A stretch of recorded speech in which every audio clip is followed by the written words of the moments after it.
This is the Locked On Jets podcast on this Sunday. I'm your host, John B. from GanggreenNation.com with a big shout out to you everydayers. If you're new to the show, this is a daily podcast covering the New York Jets. We're here today to break down a Jets loss as they fell to the Baltimore Ravens in Week 12 action. Baltimore won the game 23-10. The Jets record falls to 2-9 on the season. I think in many ways, this game showed you the limitations of this Jets team. It showed you their limitations on offense, which we'll discuss in a bit. It also showed you that this team simply cannot survive major mistakes. This game actually started out pretty well for the Jets. They were right there in the first half. They took a 7-3 lead to the locker room. So the Jets were ahead at halftime of this game, and things started falling apart for the Jets early in the second half. If you watch the first half, it seemed like the Jets actually had a shot to stay in this game, maybe even pull off an upset, because the Ravens were not in sync on offense.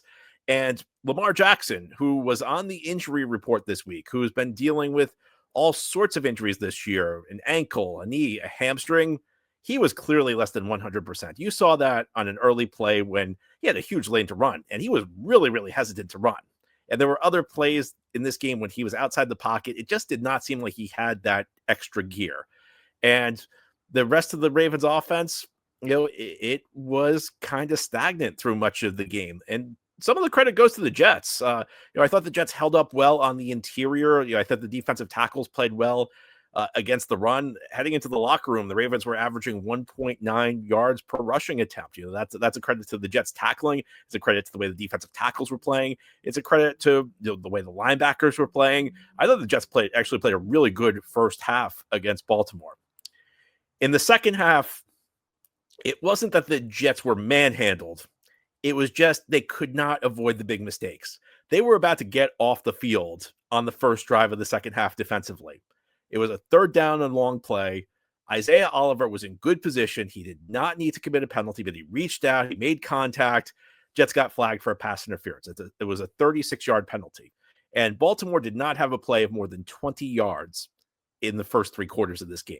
Jets were doing a great job at limiting the Ravens' explosiveness, but they gave him one on that play. Isaiah Oliver committed a bad penalty. Oliver made a few plays early in the game, but that penalty was very costly because the Ravens went down the field and scored. Jets got the ball back, and they were behind 10-7, but it still felt like the Jets were in decent shape. Inexplicably, they went for a 4th and 2 on their own side of the field. And some people are saying, well, they're 2-8. You take chances. The 2-8 thing to me makes sense if it's like a coin toss decision, or even if it's like a 40-60 decision and you're trying to steal a possession.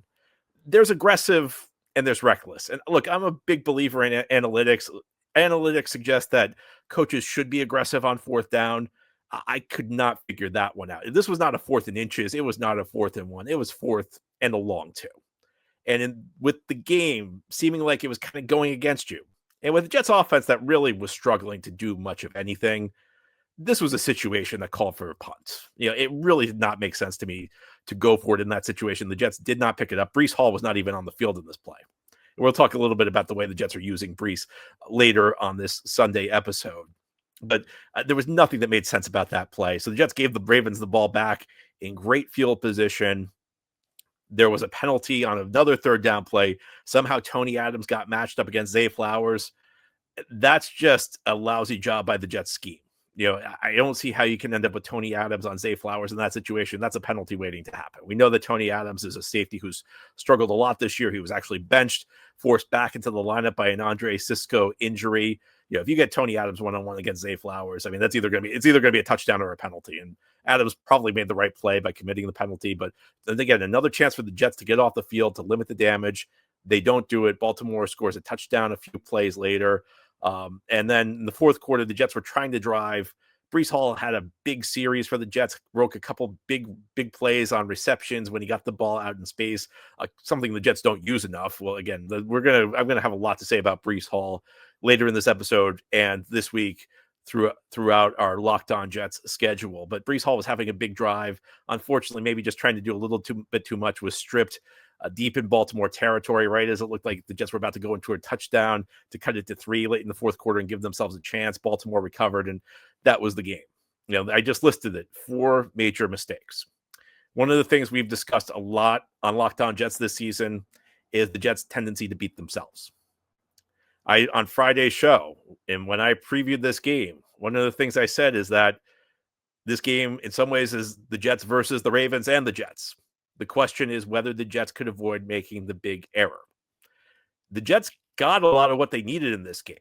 Another thing I said on Friday's show was that if the Ravens played their A game, Jets did not have much of a chance. But if the Ravens played their B game or their C game, the Jets did have a shot. And the way this game played out proved that, because the Jets were competitive in this game. Jets were competitive throughout. I mean, when Breece fumbled that ball, it looked like the Jets were going in for a score that would really maybe make Baltimore nervous. When you're a big favorite, like the Ravens were in this game, and the other team hangs around, sometimes you get tight late in the fourth quarter. Sometimes they're the one that makes the big mistake. You can't hand things to your opponent. And through much of this season, the Jets have handed things to the opposition. They've committed the big turnover. They've committed the big penalty. They've just made mental error after mental error. And once again, you saw that happen in this game. And when you're a team like the Jets, where the talent base is small, entering the season, it's not like the Jets were a super talented team. And they ended up trading away two of their three genuine stars. And in this game, the only star that was remaining, Garrett Wilson, did not suit up because he's injured. He's trying to come back from an injury. So the threshold for this Jets team in week 12 was always going to be really low for mistakes. When you're the lesser of the two teams, you can't hand things to the opposition. And there are just too many instances in the second half where the Jets took a competitive game and handed things to the opposition. Sometimes it was a physical error, like Breece Hall fumbling, maybe trying to do a little bit too much. I think Breece feels he's got extra responsibility with Garrett Wilson now, that he's got to carry the offense. And even though he was bottled up for much of the game, on that one drive in the fourth quarter, it looked like the Jets finally found a groove, getting him the ball in space on passing attempts. Sometimes they're mental errors. I mean, I think the Isaiah Oliver play, as much as, maybe it's a physical error from the standpoint, he committed a penalty he shouldn't have, but he was in decent position. He really didn't need to commit the penalty. And sometimes things are just coaching. I don't understand going for it on that fourth down by Aaron Glenn, especially with the way the offense was playing. The offense was not playing a good game. I mean, you're taking a big chance, especially with Breece Hall off the field.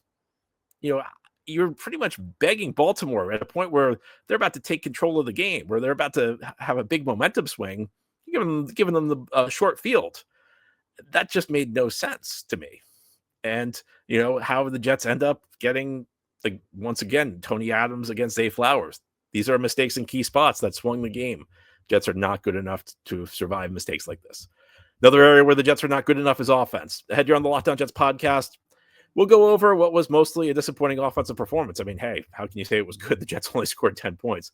Were a couple bright spots, though. One of them is a way they have figured out how to use their most talented and most explosive skill player who suited up in this game. Another is perhaps a receiver they recently acquired, showing some signs he can be part of the solution going forward. We'll discuss as we continue here on this special Sunday edition of Locked On Jets.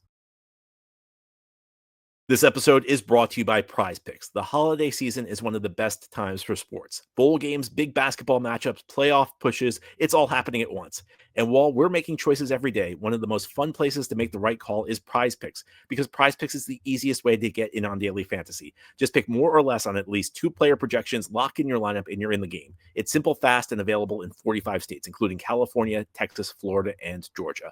Prize Picks has added an extra layer of excitement for the holiday sports schedule. Creating a lineup takes less than a minute, and the app makes the whole process smoother and intuitive. You can choose from a huge range of unique stats, fantasy score, field goals attempted, free throws made, turnovers, whatever fits your strategy. And the early payout feature is a great bonus. When your lineup starts strong, you may get the option to cash out early. Download the Prize Picks app today and use code LOCKEDONNFL to get $50 in lineups when you play your first $5 lineup. That's code LOCKEDONNFL to get $50 in lineups after you play your first $5 lineup. Prize Picks. It's good to be right. Today's episode of Locked On Jets is brought to you by Game Time. The NFL season is back, and honestly, there's nothing better than being in the stadium surrounded by fellow Jets fans cheering on the Jets. But let's be honest, getting tickets can be a hassle. Between queues, login screens, and prices jumping at checkout, it's frustrating. And that's why I use Game Time, the app that gives the advantage back to fans. Game Time is fast, easy, and backed by the Game Time guarantee. You'll always get 100% authentic tickets delivered on time and at the best price. Plus, all fees are included, so the price you see is the price you pay. Jets' next game is Thanksgiving weekend. They host the Atlanta Falcons the Sunday after Thanksgiving. I'm thinking about going. There are some really good deals available on Prize Picks. I've used Prize Picks many times to go to sports, to theater, you name it. Prize Picks has it, and they have great deals. I also love that there are no hidden fees. You know what you're going to pay before you check out. So download the Game Time app, create an account, and use code LOCKEDONNFL for $20 off your first purchase. Terms apply. Again, that's promo code LOCKEDONNFL for $20 off. Swipe, tap, ticket, go. Download Game Time today. This is the Locked On Jets podcast here on this Sunday. The Jets fall to the Baltimore Ravens 23-10 in Week 12 action. In many ways, I think this game confirmed a lot of things that we already knew. I think we all knew that the Jets were very short on talent, and that's part of the reason they could not overcome the big mistakes they made that we discussed in the first segment. We also saw just a real lack of talent on the offensive side of the ball. We saw how it impacted the team. In fact, watching this game as we got into the fourth quarter with the Jets stuck on 10 points, one of my thoughts was that the Ravens did a good job bottling up Breece Hall. I think part of it's that the Jets offensive line probably did not run block that well in this game. At least that was my perception watching it live. We'll see what the film has to say on that going forward. But it felt like the Ravens won the battle up front. I'm sure the Ravens were also keying on the run. We know that the Jets have a lot of issues throwing the ball. Jets do not have a great receiver group, particularly with Garrett Wilson out of the lineup. So your number one priority is to take away the run when you play the Jets. And Baltimore did a good job of keeping Breece Hall out of the game. And it goes back to an issue we've talked a lot about. We could go back to Breece Hall's rookie season. There's just too much on Breece Hall's plate right now. Essentially, the Jets offense is either Breece Hall is great or it can't work. Well, in the fourth quarter, the Jets finally got going. They finally started getting the ball to Breece Hall in space because they weren't really having a lot of success running the ball with him. So they threw him the ball a couple of times, and he broke some big plays. I could hope that going forward, this is the start of something. Maybe the Jets finally figured it out. Breece Hall had 4 targets in this game. It's been a long time since Breece Hall had 4 targets in the game, and he should have more, particularly when you're having such a tough time running the ball inside. Breece finished this game 16 carries for 44 yards, and his longest run was 9 yards. So it wasn't working trying to run the ball between the tackles. When you got an explosive player, the other team's bottling him up inside, you got to figure out different ways of getting him the ball. Get him to the outside and throw him some screens. Get him the ball in space, give him opportunities. And they did that. And it almost felt like that kind of loosened up Breece Hall as a runner, kind of got him into a rhythm. I think that there are lots of criticisms you can have of the first-year offensive coordinator, Tanner Engstrand. And we know it's not all his fault. We know that, he's been in a situation where it's tough to call plays because you just haven't been getting quality quarterback play. The fact that this performance by Tyrod Taylor, which I did not think was particularly great, but after what we've seen from Justin Fields, it looked like a really good performance. So that speaks volumes about where the Jets are at the quarterback position right now. But they just haven't utilized Breece Hall's full skill set yet. And there are too many big plays where Breece Hall's not even on the field. I think part of the reason Breece Hall hasn't been used enough in the passing game is they take him off the field on third downs. Isaiah Davis essentially is the third down back for the Jets right now. And to me, that doesn't really make a lot of sense. I don't understand the way you're using these guys because Breece Hall's not a guy who needs a third down back to complement him. Breece Hall needs like an early down runner who's tough between the tackles to complement him. That's the way you complement Breece Hall is you use him on outside runs and use him on passing downs. So his receiving skills and his ability to make big plays in space take center stage. What the Jets are doing, Jets are essentially taking Breece Hall off the field on the most important downs. Your most important plays of the game, you don't have your best player on the field.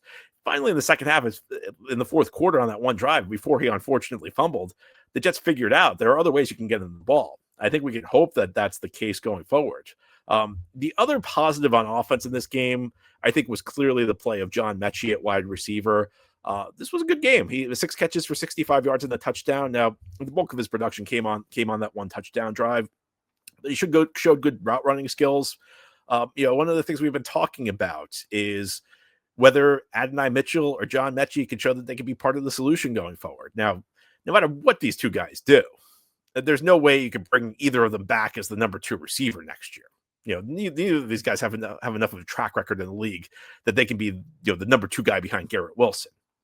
I'm not even sure these guys have enough track record in the league that they could just be handed the number 3 receiver job.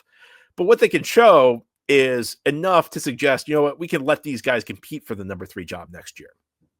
If these guys start stacking good games, that's a real positive for this team moving forward. And Metchie has now stacked 2 good games. Now, we've seen a lot of guys with the Jets play 2 good games. One of the things I talked about with Jarvis Brownlee Jr. is that, sometimes you get acquired in a trade, it's a new team, you get fired up, you want to prove your old team wrong, and you play a couple of good games at the start. The question is whether or not you can sustain that. But, Metchie has a very interesting profile because he entered the NFL with so much adversity. He suffered a serious knee injury to end his college career and then was diagnosed with leukemia his rookie year. So even though, this is technically year 4 for him, he just had such a long road to get back that, this is almost a guy who you view as like a first or second year receiver because he had to face such a long road. So a guy with his profile actually does have like a better shot than you might think originally. And he's been doing some impressive stuff out there. So question is whether or not he can continue it. But if he can, this could be a real steal for the Jets. And I'm not talking about Metchie necessarily being a huge impact player, but a guy, if he could be a contributing player, if he can be a role player, that'd be a nice win for the Jets because he was really kind of a throw-in to that trade the Jets made with Philadelphia. The Jets were really just trying to dump Michael Carter II's contract, and the Eagles had an extra receiver, so the Jets said, why don't you throw him in? Well, if Metchie continues to play like this, that'd be a really nice get for the Jets. So you hope to see this continue. And it'd be a great story after everything this guy has gone through. Very easy guy to root for because of all the adversity he's faced. It would be just a heck of a story if he was able to put together a career, and certainly would help the Jets out. So looking for a silver lining for this game, I think the play of John Metchie is one of them, and we'll see what he can do over the final 6 weeks of the season. But that's all for today's episode. Thanks so much for listening to our special Sunday edition of Locked On Jets. If you're new to the show, this is a daily podcast covering the New York Jets. We'll be back tomorrow with our regular Monday show. If you enjoy the show and are listening on a podcast source, give it a 5-star review. And if you're watching on YouTube and enjoy the show, give this episode a big thumbs up. And if you like it, please subscribe. We'll chat tomorrow. We'll talk more about the Jets losing to the Baltimore Ravens on our Monday edition of Locked On Jets.